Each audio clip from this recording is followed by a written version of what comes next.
الحمد لله رب العالمين والعاقبة للمتقين والصلاة والسلام على سيد الأنبياء والمرسلين وعلى آله وأصحابه أجمعين. ربي اشرح لي صدري ويسر لي أمري واحلل عقدة من لساني يفقهوا قولي. ربي زدني علما ربي زدني علما ربي زدني علما. اللهم افتح علينا حكمتك وانشر علينا رحمتك يا ذا الجلال والإكرام. سبحانك لا علم لنا إلا ما علمتنا إنك أنت عليم حكيم. آج ہم ایک نئی سورت کا آغاز کرنے لگے ہیں. اس سورت کا نام ہے سورۃ الانعام. حضرت عبداللہ بن عباس رضی اللہ عنہما فرماتے ہیں کہ پوری سورت انعام ایک ہی رات میں مکہ مکرمہ میں نازل ہوئی، اور انہی سے ایک روایت یہ بھی ہے کہ سورت انعام کی 6 آیتیں مدینہ منورہ میں نازل ہوئیں، اور باقی پوری کی ایک سورت جو ہے وہ ایک ہی مرتبہ مکہ مکرمہ میں نازل ہوئی. اس سورت کا نام سورت انعام نہیں، زبر کے ساتھ ہے انعام. اس میں 20 رکوع اور 165 آیات ہیں. انعام نام رکھنے کی وجہ کیا ہے؟ وجہ یہ ہے کہ عربی میں مویشیوں کو انعام کہتے ہیں، اور اس سورت کا نام انعام اس مناسبت سے رکھا گیا ہے. اس سورت کی آیت نمبر 136 سے 138 تک ان مشرکین کا رد کیا گیا ہے جو اپنے مویشیوں میں بتوں کو حصہ دار ٹھہراتے تھے اور خود ہی چند جانوروں کو اپنے لیے حلال اور چند جانوروں کو اپنے اوپر حرام سمجھنے لگے تھے. اگر اس کی فضیلت کی بات کرتے ہیں تو اس میں حضرت انس بن مالک رضی اللہ عنہما سے روایت ہے کہ رسول کریم صلی اللہ علیہ وسلم نے ارشاد فرمایا کہ سورت انعام نازل ہوئی اور اس کے ساتھ بلند آواز سے تسبیح کرتی ہوئی فرشتوں کی ایک بڑی جماعت تھی جس سے زمین اور آسمان کے کنارے بھر گئے تھے. زمین ان فرشتوں کی وجہ سے ہلنے لگی تھی، اور رسول اللہ صلی اللہ علیہ وسلم نے 3 مرتبہ سبحان ربی العظیم فرمایا. اب ہم اس میں کون کون سے مضامین پڑھیں گے اس پہ تھوڑا غور کر لیتے ہیں. سورۃ الانعام قرآن مجید کی مذکور سورت کی ترتیب کے لحاظ سے پہلی مکی سورت ہے، اور اس میں مرکزی مضمون یہ ہے کہ اس میں اسلام کے بنیادی عقائد جیسے کہ اللہ تعالیٰ کے وجود، اس کی وحدانیت، صفات اور اس کی قدرت کو انسان کی اندرونی اور بیرونی شہادتوں سے ثابت کیا گیا ہے. وحی اور رسالت کے ثبوت اور مشرکین کے شبہات کے رد پر عقلی اور حسی دلائل پیش کیے گئے ہیں. مرنے کے بعد دوبارہ زندہ کیے جانے، قیامت کے دن اعمال کا حساب ہونا، اعمال کی جزا ملنے کا دلائل سے ثابت کیا گیا ہے. اور اس کے علاوہ ہم اس صورت میں کیا مضامین پڑھیں گے؟ ایک یہ کہ زمین میں گھوم پھر کر سابقہ لوگوں کی اجری بستیاں، ویران گھر اور ان پر کیے جانے والے اللہ تعالیٰ کی طرف سے عذاب کے آثار دیکھ کر ان کے انجام سے عبرت حاصل کرنے کی ترغیب دی گئی ہے. اور دوسرا مضمون یہ پڑھیں گے کہ جانور ذبح کرنے اور ذبح شدہ جانور کا گوشت کھانے کے احکام بیان کیے گئے ہیں، اور اپنی طرف سے حلال اور جانوروں کو حرام کر دینے کا رد کیا گیا ہے. والدین کے ساتھ احسان کرنے، ظاہری اور باطنی بے حیائیوں سے بچنے، تنگ دستی کی وجہ سے اولاد کو قتل نہ کرنے اور کسی کو ناحق قتل نہ کرنے کا حکم دیا گیا ہے. حضرت ابراہیم علیہ السلام اور ان کی قوم کا واقعہ بیان کیا گیا ہے، اور آخر میں قرآن اور دین اسلام کی فضیلت بیان کی گئی ہے. سورۃ الانعام اپنے ما قبل سورہ یعنی سورۃ مائدہ کے ساتھ مناسبت یہاں سے رکھتی ہے کہ سورۃ مائدہ کی آیت نمبر 87 میں کیا پڑھا ہم نے؟ یا ایھا الذین آمنوا لا تحرموا طیبات ما احل اللہ لکم ولا تعتدوا. ترجمہ سماعت فرمائیے: اے ایمان والو، ان پاکیزہ چیزوں کو حرام نہ قرار دو جنہیں اللہ نے تمہارے لیے حلال قرار دیا ہے، اور حد سے نہ بڑھو. سورۃ الانعام میں یہ خبر دی گئی ہے کہ مشرکین نے اللہ تعالیٰ کی عطا کردہ چند حلال چیزوں کو اپنی طرف سے حرام قرار دے دیا، اور یہ کہہ دیا کہ اللہ تعالیٰ نے اسے حرام قرار دیا ہے. اور یہ خبر دینے سے مقصود مسلمان کو اس بات سے ڈرانا ہے کہ اگر انہوں نے اللہ تعالیٰ کی حلال کردہ چیزوں کو اپنی طرف سے حرام قرار دیا ہے تو وہ کفار کے مشابہ کریں گے. اب ہم اس سورت کا آغاز کرتے ہیں. اعوذ باللہ من الشیطان الرجیم، بسم اللہ الرحمن الرحیم. الحمد للہ الذی خلق السماوات والارض وجعل الظلمات والنور ثم الذین کفروا بربهم یعدلون. اللہ کے نام سے شروع جو بڑا مہربان رحم فرمانے والا ہے. اللہ رب العزت سورۃ انعام کی آیت نمبر 1 میں کیا ارشاد فرماتے ہیں؟ ترجمہ سماعت فرمائیے. مفہوم یہ ہے کہ تمام تعریفیں اللہ ہی کے لیے ہیں جس نے آسمان اور زمین پیدا کیے اور اندھیروں اور نور کو پیدا کیا، پھر بھی کافر لوگ اپنے رب کے برابر ٹھہراتے ہیں۔ یہ اس آیت میں بندوں کو اللہ تعالیٰ کی طرف سے جو ہے حمد کی تعلیم فرمائی گئی ہے۔ وہ جب حمد کرنے لگے تو الحمدللہ کہیں۔ بیسیکلی الحمدللہ کا مطلب ہوتا ہے اللہ کی تعریف، سب خوبیاں اللہ کے لیے، یا جب ہم شکر بھی ادا کرنے لگتے ہیں تو کہتے ہیں الحمدللہ۔ تو اور آسمان اور زمین کے پیدائش کا ذکر اسی لیے ہے کہ اس میں دیکھنے والوں کے لیے اللہ عز و جل کی حکمت اور قدرت، بہت سے عجائبات، عبرتیں اور منافع ہیں۔ حضرت قعب احبار رضی اللہ عنہما نے فرمایا ہے کہ تورات میں سب سے پہلی یہی آیت ہے۔ یہاں پہ اللہ نے فرمایا وَجَعَلَ الظُّلُمَاتِ وَالنُّورَ کہ اللہ نے بنایا کس کو؟ اندھیروں کو اور نور کو پیدا کیا، یعنی ہر اندھیرا اللہ عز و جل ہی نے بنایا ہے، خواہ وہ اندھیرا رات کا ہو، کفر کا ہو، جہالت کا ہو یا جہنم کا ہو۔ یوں ہی ہر ایک روشنی بھی اللہ ہی نے پیدا فرمائی ہے، خواہ وہ روشنی دین کی ہو، ایمان کی ہو، ہدایت کی ہو، علم کی ہو یا جنت کی ہو۔ پھر کیا فرمایا؟ ایک بات یہاں پہ آپ کو بتاتی چلوں، اس بات کو ذہن نشین فرما لیجئے کہ اگرچہ ہر چیز اچھی یا بری کو پیدا کرنے والا اللہ تعالیٰ ہے، لیکن برا کام کر کے تقدیر کی طرف نسبت کرنا اور مشیت الہی کے حوالے کرنا یہ بہت بری بات ہے، بلکہ حکم یہ ہے جو اچھا کام کرے اسے اللہ تعالیٰ کی جانب کہو کہ یہ کام اللہ کی طرف سے اچھا ہوا ہے، برے کام کو اللہ تعالیٰ کی طرف نسبت نہ کرو، اور جو برائی سرزد ہو اسے اپنے نفس کی شامت تصور کریں۔ یہ نہ کہیں کہ کوئی ہم سے کوئی غلط کام ہو گیا ہے، نعوذ باللہ کوئی گناہ ہو گیا تو کہ اللہ کی طرف سے ایسا ہو گیا، نہیں، یہ اپنے نفس کی، اس کا جو تصور ہے ہمیں اپنے نفس کی طرف کرنا ہے، اور اگر ہم سے کوئی نیکی سرزد ہو جاتی ہے تو اس کا جو ہے اشارہ ہمیں اللہ رب العزت کی طرف کرنا ہے۔ نیز اس آیت میں ظلمات یعنی تاریکیوں کو جمع کرنے اور نور کا واحد صیغے کا ذکر فرمایا گیا۔ یہ اس طرف اشارہ ہے کہ باطل کی راہیں بہت زیادہ ہیں اور راہ حق کی صرف ایک ہی راہ ہے۔ وہ کون سی راہ ہے؟ دین اسلام۔ جیسا کہ ابھی میں نے آپ کے سامنے دوبارہ پڑھا، ظلمات، وجعل الظلمات، ظلم کہتے ہیں عربی میں اندھیرے کو، اور ظلمات اس کی جمع ہے، تو کیا ہے؟ اندھیریاں، اس کا مطلب ہو گیا۔ آگے کیا پڑھا؟ ون نور، تو یہاں سے پتہ چلا کہ اندھیرے بہت زیادہ ہیں، باطل کے راستے بہت زیادہ ہیں، اور نور ایک واحد کا صیغہ آیا ہے، یعنی نور کی جمع نہیں آئی، تو پتہ یہاں سے یہ چلا کہ نور یعنی راہ حق کی صرف ایک ہی راہ ہے۔ وہ کون سی راہ ہے؟ دین اسلام کی راہ ہے۔ اس کے بعد اللہ کیا فرماتے ہیں؟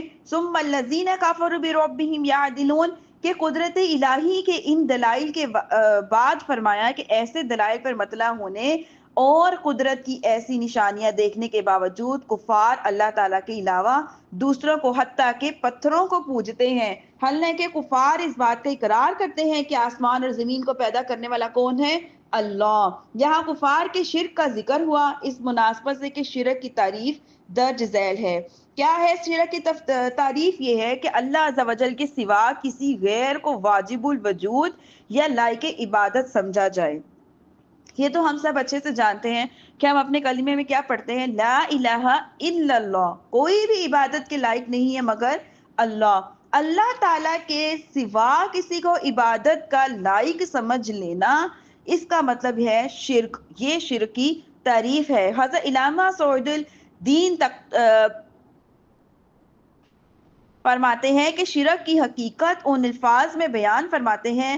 کیا فرماتے ہیں؟ ترجمہ آپ کے سامنے پیش کرتی ہوں۔ شرک یہ ہے کہ خدا کی الوہیت یعنی معبود ہونے میں کسی کو شریک کرنا، اس طرح کے کسی کو واجب الوجود مان لینا جیسا کہ مجوسیوں کا عقیدہ ہے، یا خدا کے سوا کسی کو عبادت کا حقدار مان لینا جیسا کہ بت پرستیوں کا خیال ہے۔ جیسے کہ کافر لوگ کیا کرتے ہیں؟ اللہ کے ساتھ کسی کو بھی شریک ٹھہرا دیتے ہیں۔ کیا کرتے ہیں؟ جیسے کہ ہندو ہیں، وہ بتوں کو اللہ تعالیٰ کے سوا اللہ تعالیٰ کے ساتھ شریک ٹھہراتے ہیں، وہ سمجھتے ہیں کہ اللہ تعالیٰ کے ساتھ عبادت کے مستحق بت بھی ہیں، جبکہ بت جو ہیں وہ ہم سب کو پتا ہے ایک پتھر کے بنے ہوئے ہیں۔ تو اللہ تعالیٰ کے ساتھ کسی کو عبادت میں لائق عبادت سمجھنا یہ شرک کی تعریف ہے۔ اعلیٰ حضرت امام اہل سنت امام احمد رضا خان رحمت اللہ علیہ ارشاد فرماتے ہیں کہ آدمی حقیقتاً کسی بات سے مشرک نہیں ہوتا جب تک کہ غیر خدا کو معبود یا مستقل بذات یا واجب الوجود نہ جانے۔ یہ شرک کی تعریف یہ ہم سب کو آنی چاہیے کہ شرک کسے کہتے ہیں۔ اپنے دل میں، اپنے خیال میں، اپنے حقیقت میں، اپنے الفاظ میں اگر ہم اللہ تعالیٰ کے ساتھ کسی کو بھی عبادت کا لائق سمجھتے ہیں نعوذ باللہ من ذالک، تو اس کا مطلب یہ ہے کہ یہ شرک ہے۔ صدر الشاعریہ فرماتے ہیں، مولانا مفتی امجد علی اعظمی رحمۃ اللہ علیہ فرماتے ہیں کہ شرک کے معنی غیر خدا کو واجب الوجود یا مستحق عبادت جاننا، یعنی الوحیت میں دوسرے کو شریک کرنا، اور یہ کفر کی سب سے بدتر قسم ہے۔ اس کے سوا کوئی بات کیسی ہو شدید کفر اور حقیقتاً شرک نہیں ہے۔ یاد رکھیے گا، کفر اور چیز ہے، شرک کرنا اور چیز ہے۔ آگے اللہ رب العزت کیا ارشاد فرماتے ہیں، هو الذی خلقکم من طین ثم قضى اجلا واجلا مسمى عنده ثم انتم تمترون۔ ترجمہ سماعت فرمائیے، وہی ہے جس نے تمہیں مٹی سے پیدا کیا، پھر ایک مدت کا فیصلہ فرمایا اور ایک مقررہ مدت اسی کے پاس ہے، پھر تم لوگ شک کرتے ہو۔ کیا مطلب اس بات کا کہ اس آیت میں ان مشرکین کا رد کیا جا رہا ہے جو کہتے تھے کہ جب ہم گل سڑ کر مٹی ہو جائیں گے پھر کیسے زندہ کیے جائیں گے۔ انہیں بتایا گیا ہے کہ اللہ تعالیٰ نے ہی تمہارے باپ حضرت آدم علیہ السلام کو مٹی سے پیدا فرمایا اور ان کی نسل سے لوگ پیدا ہوئے، پھر اس سے ایک مدت کا فیصلہ فرمایا۔ کیا فرمایا کہ جس کے پورا ہو جانے پر تم سب مر جاؤ گے۔ مرنے کے بعد اٹھانے کی ایک اور مدت مقرر کی گئی، اور وہ کس کے پاس ہے؟ وہ اللہ رب العزت کے پاس ہے۔ پھر اے کافروں، تم مرنے کے بعد دوبارہ زندہ کیے جانے پر شک کرتے ہو، حالانکہ تمہیں علم ہے کہ تمہاری تخلیق کی ابتدا کرنے والا اللہ ہے، جو پہلی بار بنانے پر قادر ہے تو دوبارہ بنانے پر بدرجہ اولا قادر ہے۔ جب ہم کسی چیز کو پہلی دفعہ ٹرائی کرتے ہیں، کسی چیز کو پہلی دفعہ بناتے ہیں، وہ پہلی دفعہ ہمارے ذہن میں کانسیپٹ نہیں ہوتا کہ وہ چیز کیسے بنے گی یا کیا اس کا معاملہ ہوگا، لیکن جب ہم اس کو ایک دفعہ بنا لیتے ہیں پھر دوبارہ اس کو ویسا بنانا ہمارے لیے آسان ہو جاتا ہے، کیونکہ ہمیں پہلے پتہ ہوتا ہے کہ وہ چیز ہم نے پہلی دفعہ کس طرح بنائی۔ یہ تو پھر رب ہے، جب اللہ ہمیں پہلی دفعہ مٹی سے بنانے پر قدرت رکھتا ہے، پھر مٹی میں لے جانے پر قدرت رکھتا ہے، پھر گل سڑ جانے کے بعد، ختم ہو جانے کے بعد، ہڈیوں کے گل سڑ جانے کے بعد جب اللہ تعالیٰ دوبارہ وہ دن جب آ جائے گا، جب اللہ نے دوبارہ زندہ کرنا ہوگا، تو پھر اللہ تعالیٰ کے لیے کیا مشکل بات ہے کہ وہ دوبارہ زندہ نہیں کر سکتا۔ وَهُوَ الَّذِي فِي السَّمَاوَاتِ وَفِي الْأَرْضِ يَعْلَمُ سِرَّكُمْ وَجَهْرَكُمْ وَيَعْلَمُ مَا تَكْسِبُونَ۔ فرماتے ہیں وہی اللہ آسمانوں میں اور زمین میں لائق عبادت ہے، وہ تمہاری ہر پوشیدہ اور ظاہری بات کو جانتا ہے، وہ تمہارے سب کاموں کو جانتا ہے۔ اس سے پہلی آیت میں اللہ تعالیٰ کی قدرت کاملہ کا ذکر کیا گیا تھا۔ کیا ذکر کیا گیا تھا؟ کہ اللہ تعالیٰ کو ہر چیز کا علم ہے، مکمل علم ہے۔ یاد رہے کہ اس آیت کا مطلب یہ نہیں ہے کہ اللہ عز و جل آسمان اور زمینوں میں رہتا ہے، بلکہ مراد یہ ہے کہ ہر جگہ اسی کی عبادت ہو رہی ہے، وہ ہر جگہ وہی ہے جو معبود حقیقی ہے، اور ہر جگہ اسی کی سلطنت اور حکومت ہے۔ جیسا کہ ایک اور مقام پر اللہ رب العزت نے کیا ارشاد فرمایا، وَهُوَ الَّذِي فِي السَّمَاءِ إِلَٰهٌ وَفِي الْأَرْضِ إِلَٰهٌ وَهُوَ الْحَكِيمُ الْعَلِيمُ۔ کیا فرماتے ہیں؟ وہی آسمان والوں کا معبود ہے اور وہی زمین والوں کا معبود ہے، اور وہی کون ہے؟ حکمت والا بھی ہے اور علم والا بھی ہے۔ امام غزالی رحمۃ اللہ علیہ فرماتے ہیں کہ اللہ تعالیٰ تمام معلومات کا عالم ہے، زمین کی تہ سے لے کر آسمان کی بلندی تک جو کچھ بھی جاری ہے سب کا احاطہ فرمانے والا ہے۔ وہ ایسا عالم ہے کہ اس کے علم سے زمین اور آسمان کا کوئی ذرہ بھی باہر نہیں جا سکتا، بلکہ وہ سخت اندھیری رات میں صرف صاف چٹان پر چلنے والی سیاہ چونٹی کی چلنے کی آواز کو بھی جانتا ہے، وہ فضا میں ایک ذرے کی حرکت کو بھی جانتا ہے، وہ پوشیدہ امور سے واقف اور دلوں کے وسوسوں، خیالات اور پوشیدہ باتوں کا علم رکھتا ہے۔ اس کا علم قدیم ازلی ہے اور وہ ہمیشہ ہمیشہ اس علم کے ساتھ موصوف رہا ہے، اس کا علم جدید نہیں اور وہ نہ ہی اس کی ذات سے آنے کی وجہ سے حاصل ہوا ہے۔ دیکھیے یہ اللہ تعالیٰ ہے، اللہ تعالیٰ ہر جگہ پہ موجود ہے، اللہ تعالیٰ ہر جگہ سے ہمیں دیکھ رہے ہیں. ہم کہیں بھی چھپ جائیں، ہم کہیں بھی جا کے گناہ کر لیں، ہم دل کے گہرائیوں میں جا کے بھی برائی کو سوچ لیں، ہم اپنے رب کی پکڑ سے جو ہے خالی نہیں ہو سکتے. ہمارے رب کی نگاہ ہم پر ہر جگہ موجود ہے، ہمارے خیالات میں، ہمارے احساسات میں. ہم دنیا کے کسی بھی کونے میں چلے جائیں، کسی بھی ذرے کے کونے میں چلے جائیں، یا ہم کچھ بھی کر لیں، اللہ رب العزت کی نگاہ سے کوئی بھی دنیا کا انسان، کوئی بھی دنیا کی شے، خواہ وہ فانی ہو، خواہ وہ حیواناتی ہو، خواہ وہ کوئی بھی ہو، نباتاتی ہو، کسی بھی طرح کی ہو، لیکن کیا ہے، اللہ رب العزت کی نگاہ سے خالی نہیں ہو سکتی، اللہ کی نگاہ سے باخر نہیں ہو سکتی. اور وہ رب ہمارا جو ساری کائنات کو جاننے والا ہے، اس کا علم رکھنے والا ہے، اس کو چلانے والا ہے. اور وہی ایک اللہ ہے جو کیا کرتا ہے، زمین اور آسمان کے نظام کو چلاتا ہے، زمین اور آسمان کے نظامات میں آنے والی تبدیلیوں کو جانتا ہے، ان تبدیلیوں کو خود پیدا کرتا ہے، اس کو آخر تک لے کے جائے گا، آدم علیہ السلام سے لے کر آخری مسلمان تک، یا اس سے بھی پہلے اور اس سے بھی بعد تک کے تمام خلات کو جاننے والا کون؟ صرف اللہ. اور رب تو وہی ہوتا ہے نا جو مکمل ہو، جو ہر چیز کو جاننے والا ہو، جو ہر نظام کو چلانے والا ہو. اور رب کی ذات مکمل ذات ہے، جو تمام عیوب سے پاک ہے، جو تمام جو پوشیدہ چیزوں کو بھی جانتی ہے، ظاہری چیزوں کو بھی جانتی ہے. آگے اللہ کیا فرما رہے ہیں؟ وَمَا تَأْتِيهِم مِّنْ آيَةٍ مِّنْ آيَاتِ رَبِّهِمْ إِلَّا كَانُوا عَنْهَا مُعْرِضِينَ.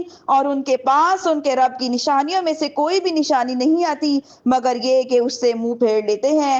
اس سے پہلی آیات میں مشرکین اور اس کے کفر کو بیان کیا گیا تھا، وہ جو اللہ تعالیٰ کے ساتھ کرتے تھے، اور اس آیت میں مشرکین کے اس کفر کو بیان کیا گیا ہے جو وہ حضور صلی اللہ علیہ وسلم، پور نور صلی اللہ علیہ وسلم کے ساتھ کرتے تھے. چنانچہ اس آیت کا خلاصہ یہ ہے کہ کفار مکہ کو کفر و سرکشی کا حال یہ ہے کہ ان کے پاس جب بھی قرآن پاک کی آیات آتی ہیں یا وہ نبی کریم صلی اللہ علیہ وسلم کے معجزات دیکھتے ہیں تو وہ اس سے منہ پھیر لیتے ہیں. اللہ اکبر! کہ دیکھیے کفار کا حال کیسا ہے. اللہ اکبر. وَقَدْ كَذَّبُوا بِالْحَقِّ لَمَّا جَاءَهُمْ فَسَوْفَ تَأْتِيهِمْ أَنبَاءُ مَا كَانُوا بِهِ يَسْتَهْزِئُونَ. تو بے شک انہوں نے حق کو جھٹلایا جب ان کے پاس آیا، تو عنقریب ان کے پاس ان کی خبریں آنے والی ہیں جس کا یہ مذاق اڑاتے تھے. یہاں حق سے یا تو قرآن مجید مراد ہے، یا تو تاجدار رسالت صلی اللہ علیہ وسلم اور آپ صلی اللہ علیہ وسلم کے معجزات، کہ جب بھی قرآن کی آیتیں یا نبی کریم صلی اللہ علیہ وسلم کے معجزات کفار مکہ کے سامنے آتے یا حضور اقدس صلی اللہ علیہ وسلم انہیں کچھ سمجھاتے تو وہ آپ صلی اللہ علیہ وسلم کو جھٹلاتے تھے. اس پر فرمایا گیا کہ عنقریب ان کے پاس خبریں آنے والی ہیں اس چیز کی جس کا یہ مذاق اڑاتے تھے، اور انہیں معلوم ہو جائے گا کہ وہ کیسی عظیم الشان خبر ہے اور اس کی ہنسی بنانے والوں کا انجام کیسا خوفناک ہے.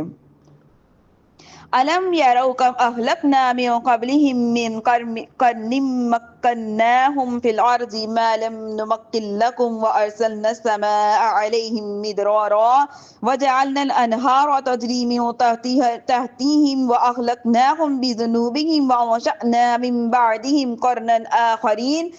کیا فرماتے ہیں، کیا انہوں نے نہیں دیکھا کہ ہم نے ان سے پہلے کتنی قوموں کو ہلاک کر دیا؟ انہیں ہم نے زمین میں وہ قوت اور طاقت عطا فرمائی تھی جو تمہیں نہیں دی، اور ہم نے ان پر موسلا دھار بارشیں بھیجی تھی اور ان کے نیچے نہریں بہا دی، پھر ان کے گناہوں کی وجہ سے انہیں ہلاک کر دیا اور ان کے بعد دوسری قومیں پیدا کر دی. فرماتے ہیں اس سے پہلی آیت میں سرنوشت اور وعید کے ذریعے کفار مکہ کو اللہ تعالیٰ کی نشانیوں سے منہ پھیرنے، حق کو جھٹلانے اور اللہ تعالیٰ کی نشانیوں کا مذاق اڑانے سے منع کیا گیا تھا.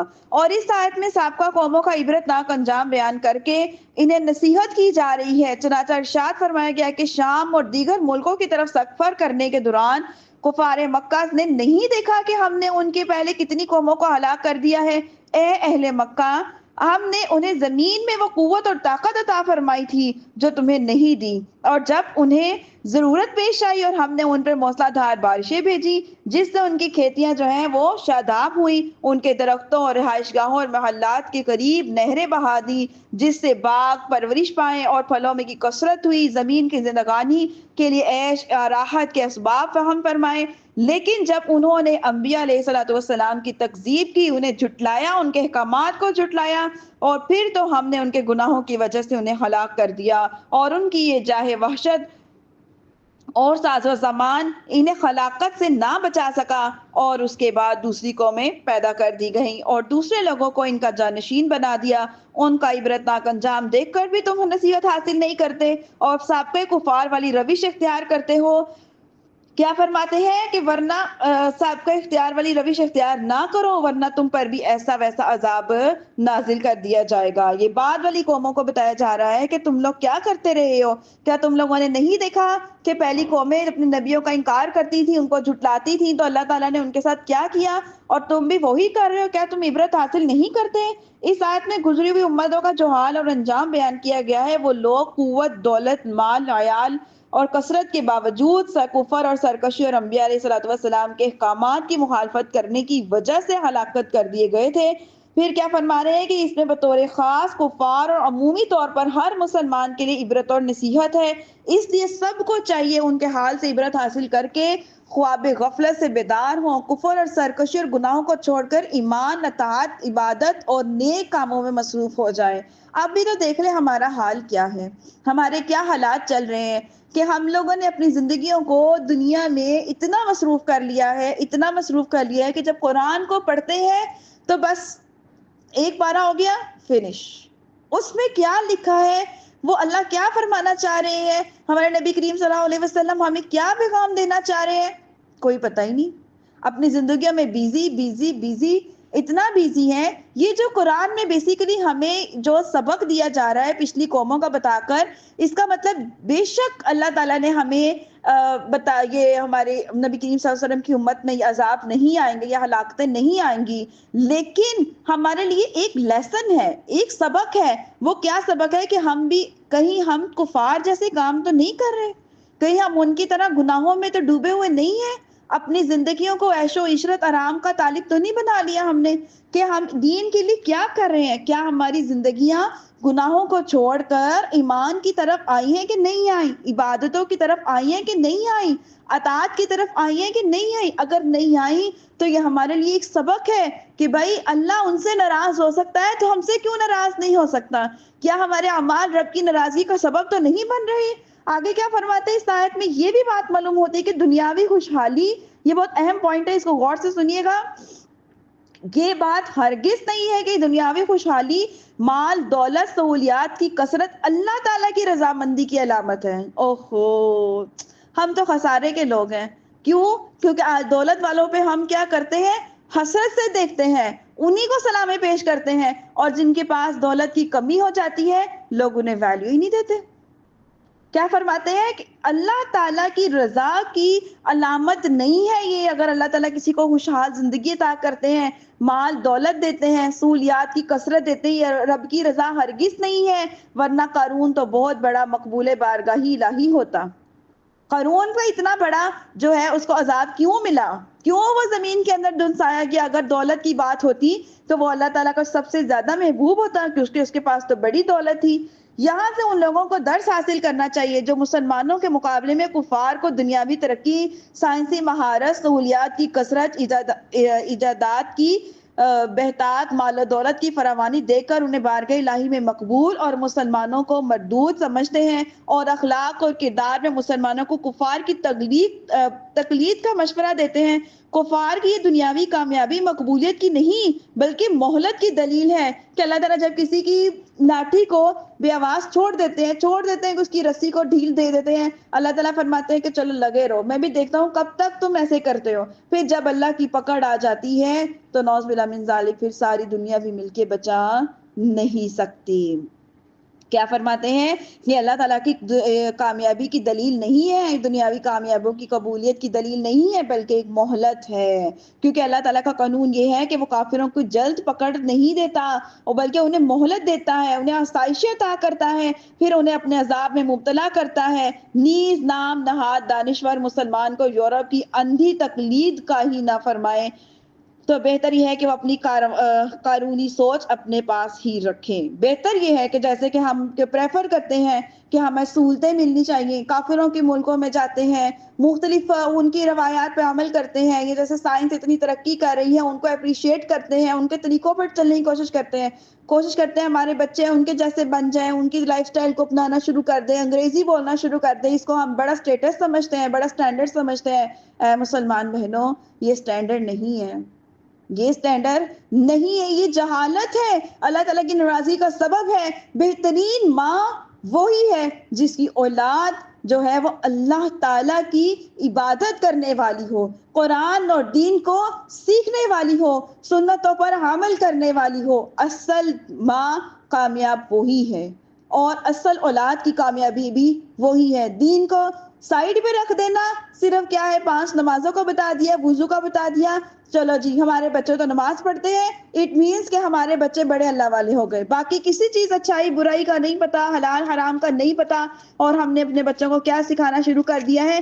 انگریزی سکھانا شروع کر دی ہے، انگریزوں کے طریقے بتانا شروع کر دیے ہیں، ان کی لائی ہوئی جو انہوں نے گیجٹس نے بنائے ہوئے ان میں اپنے بچوں کو مصروف کرنا شروع کر دیا ہے کہ کیا کریں، اب دور ہی ایسا ہے. میری بہنوں، اپنے بچوں کو غافل نہ کریں. یہ جو ہمیں اب بتایا موقع مل رہا ہے سیکھنے کا، اس سے کچھ سیکھ جائیں، اس سے کچھ سمجھ جائیں، اس کو اپنی زندگیوں میں، اپنی اولادوں کی زندگی میں شامل کر لیں. اپنے گھرانے کو صحاباؤں کے گھرانے جیسا بنانے کی کوشش کریں. انبیاء نے جیسے اپنے بچوں کی تربیت کی، جیسے کہ امام فاطمہ زہرا رضی اللہ عنہ نے اپنی اولاد کی تربیت کی، صحابیات نے اپنی اولادوں کی تربیت کی، ویسے تو ہم نہیں کر سکتے، لیکن اس کا ایک کوئی نہ کوئی بات تو اپنے گھروں میں شامل کر سکتے ہیں نا. اس قرآن کو پڑھنے سیکھنے کا مقصد ہمارا یہی ہے کہ یہ جو ہے عبادات، یہ جو معاملات ہیں جو اللہ تعالیٰ نے جیسے حکم دیا ہے، اس کو ہم اپنے زندگی میں شامل کرنے والا بنا دیں. اللہ پاک کہنے سننے زیادہ عمل کی توفیق عطا فرمائیں.